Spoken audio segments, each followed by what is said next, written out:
de candidature et en a rejeté 9 pour divers motifs. La session de plein droit consacrée à la publication de ces listes s'est déroulée en présence de responsables et de représentants des partis politiques, mais aussi de la société civile. Plus de détails avec Augustin Guizana. Ces jours des résultats de l'examen des listes, celles déposées auprès de l'ECAM par les partis politiques en vue de l'élection des délégués des départements. Membres du conseil électoral, représentants de l'administration, responsables et représentants des partis politiques sont au rendez-vous. À 11h15, Eno Abraham Segbe publie les listes acceptées. Les noms des candidats à la candidature et leurs partis politiques sont livrés. Le RDPC a déposé des listes dans les 58 départements à la satisfaction de son mandataire. Nous ne connaissions pas nos adversaires que nous connaissons maintenant. Le secrétaire général va certainement mettre en place la meilleure stratégie pour qu'on puisse gagner dans une saine émulation ces élections. Mais cette présence ne fait pas peur aux autres formations politiques également en lice. Parce qu'aujourd'hui, vous voyez, les choses évoluent. C'est pour ça que j'ai parlé de la maturité de ceux qui sont des conseillers municipaux. On s'est présenté dans 12 départements. Donc, aucune de nos listes n'a été rejetée. Donc nous allons très serein, assez régional. Je vais parler du challenge, il faut dire qu'il est énorme, mais nous partons avec la conviction que nous partons pour apporter quelque chose de nouveau. Dans la foulée, le conseil électoral de l'ECAM a rejeté 2 candidatures indépendantes, 11 listes déposées par l'UPC, le FDC, le BRIC, dans certaines circonscriptions électorales. Les motifs sont entre autres liste incomplète, composante sociologique non déterminée, absence de cautionnement pour tous les candidats. Les listes des retenus et des rejetés au scrutin du 6 décembre prochain a été rendue publique donc ce vendredi par le président du conseil électoral d'Elections Cameroun. 106 listes ont été déposées par les représentants des délégués des départements et 111 listes pour les représentants du commandement traditionnel. Agnès Solange Abessolo fait la synthèse. C'est un virage décisif pour la catégorie des représentants du commandement traditionnel à l'élection des conseillers régionaux du 6 décembre 2020. 111 listes des candidats acceptées, 9 listes ont été rejetées par le conseil électoral sur les 220 déposées par les chefs du premier, deuxième et troisième degré. Je suis comblé de joie, étant donné même que je suis la tête de ma liste que j'ai sponsorisée. Nous sommes 4 chefs de Coupé Maningouba du sud-ouest. Alors, avec la proclamation de cet après-midi, ça m'a tellement donné, n'est-ce pas, la joie. Je peux aller maintenant me coucher, me reposer en attendant le 6 décembre. Dans cette même catégorie, la région du centre arrive en tête avec 36 listes des candidats, dont 7 dans l'Oignon Ekele, suivi de la région de l'extrême nord, 11 listes, du littoral, 9 listes, et de la région du nord qui ferme la queue avec 4 listes, dont celle de la Benoué, conduite par Sa Majesté Alim Garga Ayatou. Je vous l'ai dit il y a un moment, le président du conseil électoral a salué l'enthousiasme de la classe politique pour sa participation active au processus électoral. Eno Abraham Segbe a indiqué qu'après la publication, l'ECAM attend les réclamations des partis politiques dont les candidats sont litigieux. L'ECAM reste en tout cas focalisé pour la suite du processus. Nous l'écoutons au micro d'Augustin Guizana. Dès que les listes sont publiées, les acteurs du processus ont 5 jours pour attaquer les juridictions administratives de la Cour suprême. Ceci pour permettre à ce que s'il y a des réajustements à faire, ils peuvent le faire. Ils ont 5 jours. Donc les activités continuent à l'ECAM. Au niveau de l'ECAM, la prise en compte maintenant du matériel électoral, bulletins, les cartes électorales, la machine va être ébranlée maintenant. Donc nous passons le relais à la direction générale qui va travailler de toute rigueur pour permettre à ce que tout le matériel soit mis en place. Reconstitution des documents administratifs au profit des personnes déplacées internes et des ex-combattants des régions de l'extrême nord, du nord-ouest et du sud-ouest. Le Premier ministre chef du gouvernement, Joseph Dione Ngouté, donne 21 jours au comité en place pour définir une stratégie qui permette de conduire l'opération en toute sérénité. C'est la principale conclusion qui a sanctionné la concertation tenue ce vendredi à l'immeuble Étoile dans le cadre du plan d'assistance humanitaire d'urgence. Laurentine Bokono. Le dossier de la reconstruction ou de la reconstitution des documents administratifs n'a jamais été une chose aisée.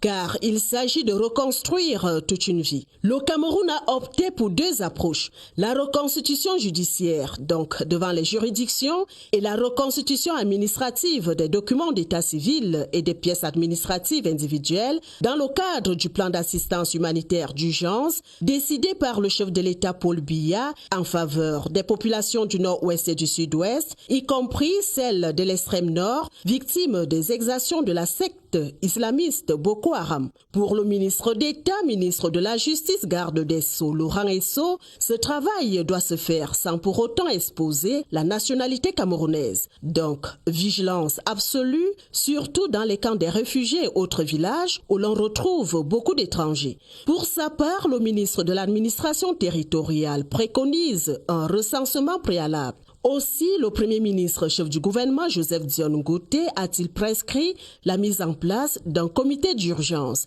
Sa mission, définir une stratégie afin de permettre aux personnes déplacées internes d'avoir leurs documents dans les meilleurs délais. Dans 21 jours, le comité devrait rendre sa copie.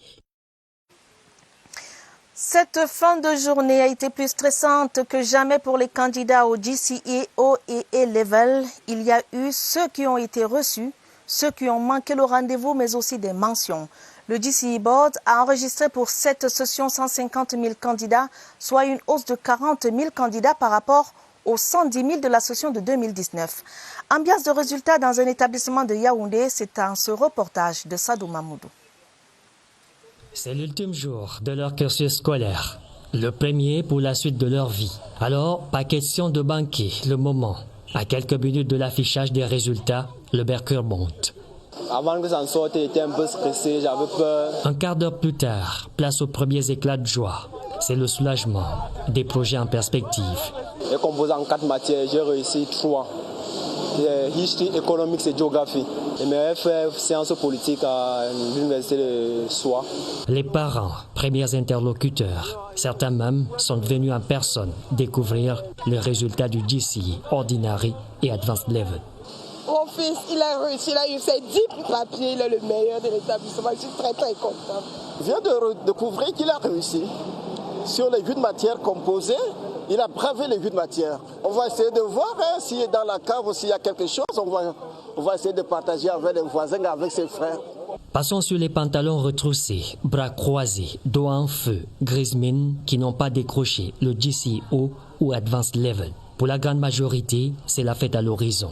Des échanges avec les membres du GCE Board. Les statistiques suivront dans les tout prochains jours. Déjà, l'instance se satisfait de la forte participation des candidats sur l'ensemble du pays. Ouvrons à présent notre page spéciale rentrée scolaire. À 3 jours de l'échéance, certains établissements scolaires accueillent déjà les élèves.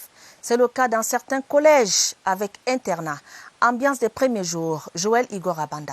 Reportage.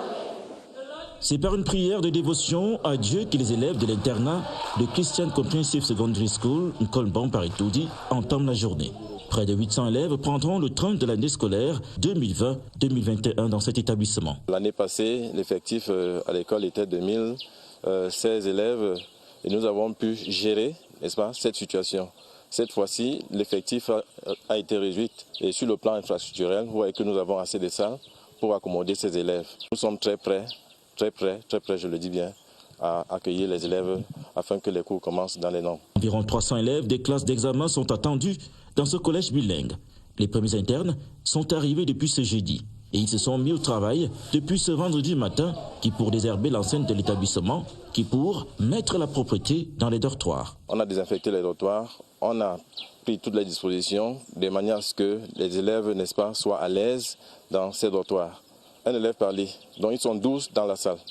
Et dans les dortoirs, ils n'ont pas attendu la veille de la rentrée scolaire pour ranger leur lieu d'habitation pendant les 9 prochains mois de classe. Tout est donc prêt ici pour la rentrée scolaire du 5 octobre 2020. À Bamenda, dans la région du Nord-Ouest, la rentrée scolaire se prépare en toute sécurité. Sur le plan sanitaire, désinfection des salles de classe, assainissement des écoles. Au plan sécuritaire également, des assurances sont données. Les autorités, les élites et les communautés se sont mobilisées pour un démarrage serein de l'année scolaire. Chose vue et entendue, Laurent Chissouk, BDCR TV Nord-Ouest. Le Nord-Ouest n'entend point rater le train de la rentrée scolaire du 5 octobre. Toutes les communautés sont mobilisées et engagées, comme nous le témoignent ces images d'Ntoubo, un village de Ndongamantoum où les populations ont entrepris depuis quelques jours une opération de nettoyage des alentours des établissements scolaires. L'ambiance est presque la même sur l'étendue de la région. À Bamenda Premier, par exemple, l'exécutif communal apporte sa contribution dans la désinfection des salles de classe pour une rentrée sans Covid-19. Nous apprécions les gestes de le maire de Bamenda One qui est venu désinfecter l'école. Au plan sécuritaire, toutes les mesures sont prises pour accompagner cette rentrée scolaire. Je viens de déposer chez le gouverneur la liste des enseignants qui ont des difficultés à arriver à leur poste de travail. Comme ça, ils vont être transportés. Ailleurs, comme à Woum dans la Mentchoum, les élus du terroir ont remis aux écoles des paquets minimums constitués pour l'essentiel de matériel didactique. Ici, l'on n'attend plus que le kick-off du 5 octobre. Plus de 244 agents techniques des eaux et forêts pour enrichir l'administration forestière. Ce vendredi était jour de sortie pour la 71e promotion de l'école des eaux et forêts. La cérémonie était présidée par la secrétaire d'État au ministère des Forêts et de la Faune, Koulsoumi Aladji Boukar. Marlise Eno Ambargaoumou, de retour de Mbalmayo. Nous sommes à Mbimli, autre appellation de la ville de Mbalmayo. Le soleil est radieux en cette matinée de vendredi. Un jour spécial pour les 200 lauréats de la 71e cuvée de l'école des eaux et forêts, placée sous le manteau du professeur Maria Bouloua Bada la marraine. D'après le directeur général de cette institution, ces jeunes sont prêts car ayant reçu des aptitudes et attitudes nécessaires durant leurs 2 années de formation. La promotion a été admise sous le couvert d'un programme qui devait leur permettre de pouvoir s'auto-entreprendre à la sortie. Ils peuvent également aller dans certains métiers qui sont liés à l'environnement et au niveau du secteur bois. Mais ces jeunes diplômés comptent sur le gouvernement pour leur prise en charge. Nous allons sortir là et rechercher l'emploi. C'est une vieille école. On devait avoir un concours direct ou avoir un statut. La représentante du ministre des Forêts et de la Faune leur a promis que cette doléance et bien d'autres trouveront progressivement des solutions. La cérémonie qui s'est déroulée en présence du préfet d'Union Esso, René Pierre Zonga, parents, amis et connaissances, s'est achevée par un défilé des paramilitaires dignes des protecteurs des essences de la forêt. La gestion des procédures administratives désormais plus simplifiée, ceci grâce à la mise en place du système informatique de gestion des personnels d'État. Le ministre de la fonction publique, Joseph Lé, était à Bertois dans la région de l'Est pour expliquer ce système de modernisation des procédures à travers la digitalisation. Voici le compte rendu de Maïmouna Mohamedou Nadia. Un point de presse pour faire le point sur la dématérialisation des procédures administratives. Face aux hommes de médias, le ministre de la fonction publique annonce que rien ne sera plus comme avant. Les usagers n'auront plus à partir des tréfonds du pays pour suivre leurs actes de carrière à Yaoundé. La digitalisation de l'administration, qui est un facteur important d'inclusion numérique, en rapprochant l'administration de l'administré, constitue une aubaine. À travers cette plateforme, le gouvernement camerounais s'arrime à la modernité. En un clic ou en plusieurs, tout un candidat aux différents concours trouve solution à ses préoccupations. Cette visite de travail a donné l'occasion au ministre Joseph Lé d'apprécier le niveau d'avancement du chantier de l'annexe de la délégation régionale de la fonction publique de l'Est. Travaux jugés satisfaisants. Assurément, un nouveau jour se lève sur la fonction publique dans la région du soleil levant. Toujours dans la sphère des administrations, l'Organisation africaine pour la performance des administrations et collectivités publiques a tenu sa première réunion, la réunion du Conseil technique central à Yaoundé. À l'issue de cette rencontre, les membres du dit conseil ont été présentés. Les détails avec Caroline Ouité. Un monde qui se veut compétitif du fait de la rapidité des avancées scientifiques et technologiques exige d'avoir un minimum de compétences dans la connaissance transversale. Et l'Organisation africaine pour la performance des administrations et collectivités publiques vient donner sa touche personnelle en allant à la rencontre de ces structures. Nous allons travailler avec eux à identifier des axes pointus, ciblés et maîtrisables pour apporter le résultat. Pour ce faire, il faut aller à la source, puiser de l'énergie nécessaire pour mieux avancer. Nous devons puiser dans notre culture pour apporter notre différence dans la marche du monde. Nous croyons à une organisation qui tire ses fondements des valeurs et des convictions qui sont des convictions chrétiennes. Ces personnes ressources viennent montrer que pour améliorer les performances administratives publiques, l'Afrique doit se référer à ses valeurs intrinsèques.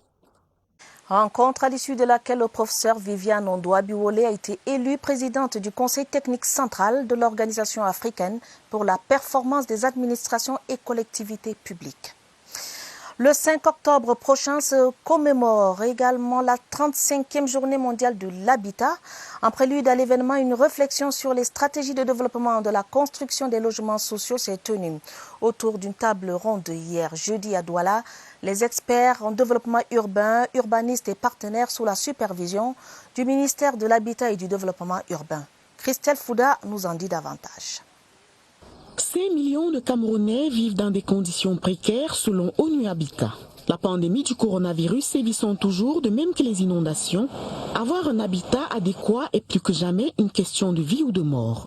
Acteur principal de la chaîne de production des logements sociaux, l'État devra cependant tirer avantage de la coopération afin que les 10 000 logements pour tous soient disponibles d'ici 2030. Les propositions ont été faites, notamment au plan fiscal, pour permettre aux promoteurs immobiliers et tous les acteurs qui interviennent dans le secteur d'avoir le privilège d'une réduction des coûts afin que ceux qui sont à revenus faibles puissent accéder à ces logements sociaux. Une ambition à concrétiser à la faveur de cette 35e semaine mondiale de l'habitat.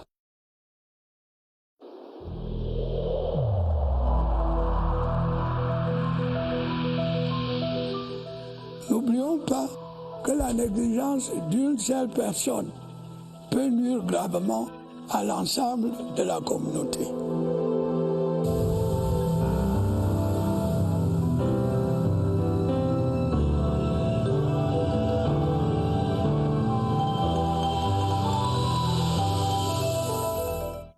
Avec 60 secondes d'avance, rendons-nous au Centre des opérations d'urgence de santé publique pour dire que le ministère de la Santé publique accompagne les ministres en charge de l'éducation en cette veille de rentrée scolaire à travers des protocoles sanitaires déclinés au cours du point de presse quotidien de ce vendredi. Nous allons retrouver Évariste Yenga, notre reporter qui est sur place au Centre des urgences. Bonsoir Évariste, qu'en est-il concrètement? Vous avez l'antenne. Bonsoir à Tabadine Omar. 3 départements ministériels entendent jouer une symphonie lundi prochain à l'occasion de la rentrée scolaire. Le ministère de l'Éducation de base, celui des enseignements secondaires et celui de la santé publique. Un protocole sanitaire a été mis en place en amont. Ce protocole sanitaire met en avant 2 aspects. Un aspect préventif et puis un aspect prise en charge. Le volet préventif consiste en une batterie de mesures qui épousent parfaitement les mesures édictées par le gouvernement. Il s'agit des mesures barrières avec en chef de file le port systématique des masques par les élèves, par les encadreurs et également. Il y a la prise de température, il y a le lavage des mains et bien d'autres distances telles que régulièrement repris sur ces antennes. Il y a ensuite le volet prise en charge. À ce niveau, devrait intervenir au premier chef en termes de réaction les services médicaux rattachés aux établissements. Ceux-ci devraient immédiatement réagir dans le cas où il se trouverait un cas positif qui nécessiterait une prise en charge. Le deuxième volet de cette prise en charge, là, il est suggéré aux responsables d'établissement ou aux responsables des services rattachés à ces établissements d'appeler le numéro vers le 1510 en cas de cas ou des symptômes pouvant être avérés finalement comme les symptômes du nouveau coronavirus Covid-19. Voilà un peu l'essentiel de ces protocoles qui ont été mis en place en étroite collaboration entre les 3 départements ministériels cités. Dès lundi prochain, à chacun de jouer sa partition. Merci Évariste Yenga, merci pour toutes ces informations. Et nous restons, cette fois, nous parlons de faits de société avec ce drame survenu dans l'arrondissement de Bankomo, plus précisément dans le village Zouatopsi, où l'inhalation par des membres d'une même famille d'un gaz toxique issu d'un groupe électrogène a laissé sur le carreau 3 morts. 4 autres personnes habitant le même domicile ont été conduites à l'hôpital. Leur situation serait sous contrôle. Le sous-préfet de Bankomo, Aruna Nyamdi Batou, est descendu sur le terrain, question de prendre la mesure de cette tragédie, réconforter les familles et attirer l'attention sur la bonne utilisation d'un groupe électrogène afin d'éviter ce type de tragédie. Je rappelle que ce gaz toxique, le CO2, issu de ce groupe, a laissé sur le carreau 3 morts. Le 151e anniversaire de Mahatma Gandhi, figure emblématique de l'Inde moderne, a été commémoré ce vendredi après-midi à la résidence du haut-commissaire de l'Inde au Cameroun. Rakeza Malhotra, le haut-commissaire, a souligné l'excellence des relations qui lient l'Inde au Cameroun. Plus de précisions dans ce reportage de William Badier. Figure emblématique de l'Inde moderne et précurseur de nombreux courants de la philosophie contemporaine, Mahatma Gandhi aurait célébré son 151e anniversaire ce 2 octobre 2020. À la résidence du haut-commissaire de l'Inde au Cameroun, cet anniversaire se veut avant tout un moment de joie, de méditation, mais aussi de recueillement et de partage. Les 3 allocutions que prononce Rakesh Malhotra, le haut-commissaire de l'Inde au Cameroun, la ministre des Postes et Télécommunications, Minette Libom Liliken, et Félix Mbayou, le ministre délégué auprès du ministre des Relations extérieures chargé de la coopération avec le Commonwealth, ont souligné les valeurs intrinsèques autour desquelles Mahatma Gandhi avait mené le bon combat. La non-violence, l'égalité, les libertés, la justice, le pardon, la cohabitation pacifique, l'œcuménisme et bien plus. Des valeurs universellement partagées dont le Cameroun a besoin pour la poursuite de ses objectifs de développement. L'agenda culturel du week-end pour dire que Grâce Deka, la reine du Makossa, est sur la scène du Katios ce soir à Yaoundé. Le jeune Dina de la urban music camerounaise dévoile son nouveau single pour le plaisir de ses fans. Des rendez-vous en live et en salle ce week-end vous attendent. Un petit déroulé avec Barbara Padjama. Que la grâce soit avec vous ce soir au Katios de Yaoundé. Une DK vous entraîne sur les décibels d'un pur Makossa rythmé.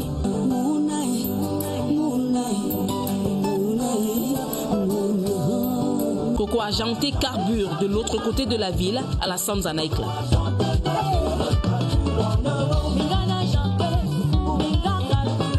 Un tour rapide à rue Sépère de Yaoundé. Ce vendredi, rejoignez Bisson Nevers et sa troupe pour un enregistrement live DVD d'une playlist gospel haut de gamme au titre de Karine, Achek, Emma et d'autres.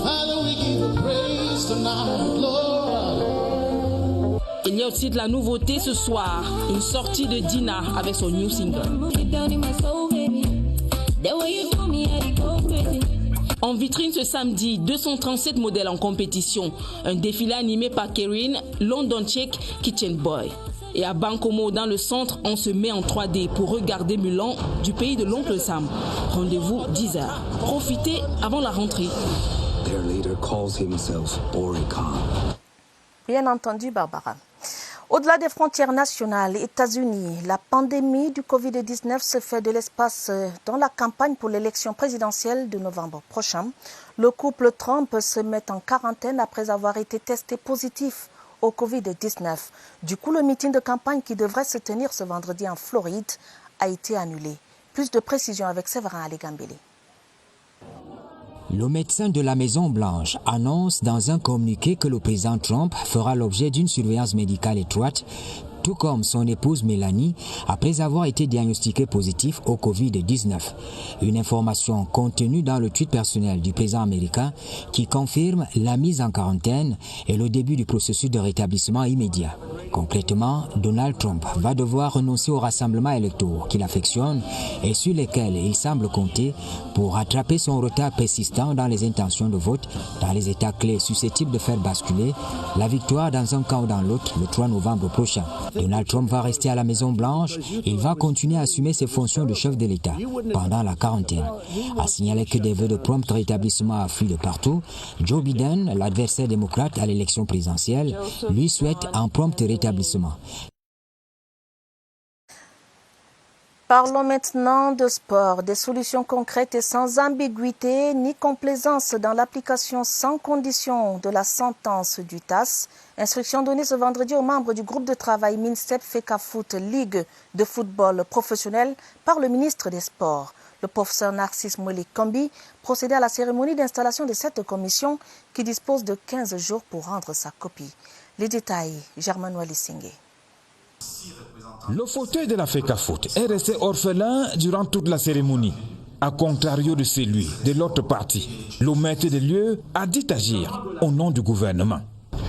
Monsieur le Premier ministre, chef du gouvernement, vient de nous prescrire, en date du 29 septembre 2020, je cite, de faciliter la restauration de la Ligue de football professionnel du Cameroun dans ses droits. Pour le patron des sports, seul le droit aura prévalu. Le droit a été dit. Il s'agit désormais de l'appliquer sans atermoiement, ni juridisme excessif et contre-productif. Le groupe de travail orientera son mandat dans le sens des prescriptions de la hiérarchie. La sentence du TAS est imposée. Il faudra tout simplement l'appliquer. L'État est le régulateur des tensions institutionnelles. Et de ce point de vue, on ne peut pas raisonnablement parler d'ingérence. Je n'ai pas souvenir d'un discours d'un ministre aussi clair, aussi comment poignant. Le ministère des Sports est dans son rôle. Le groupe de travail dispose de 15 jours pour rendre sa copie. On espère sans rature. La loi est dure, mais c'est la loi. C'est la fin de ce journal, préparé avec la collaboration de Daniel Menanga, Mariam Mazou et Mirabel Tala. Prochain rendez-vous avec l'information, ce sera à minuit. Vous serez en compagnie de Gideon Tazo et Joseph Guetta-Mandeng. Madame, Monsieur, votre fidélité nous honore. Prenez soin de vous, prenez soin de vos familles. Mais avant de vous quitter, je vais vous mettre à votre connaissance ce télégramme du chef de l'État. Le président de la République écrit à son Excellence Alpha Condé, président de la République de Guinée-Conakry. Le président de la République écrit « J'ai le plaisir de vous adresser au moment où votre pays célèbre sa fête nationale, ce 2 octobre, mes vives et chaleureuses félicitations. J'y associe mes vœux de santé, de paix et de progrès pour la nation guinéenne. Veuillez agréer, Monsieur le Président et chers frères, les assurances renouvelées de ma très haute considération signée Paul Biya. Voilà donc qui met définitivement terme au 20h30 ce soir. Bonne soirée et bonne journée. Bonne soirée et à demain 20h30 s'il plaît à Dieu.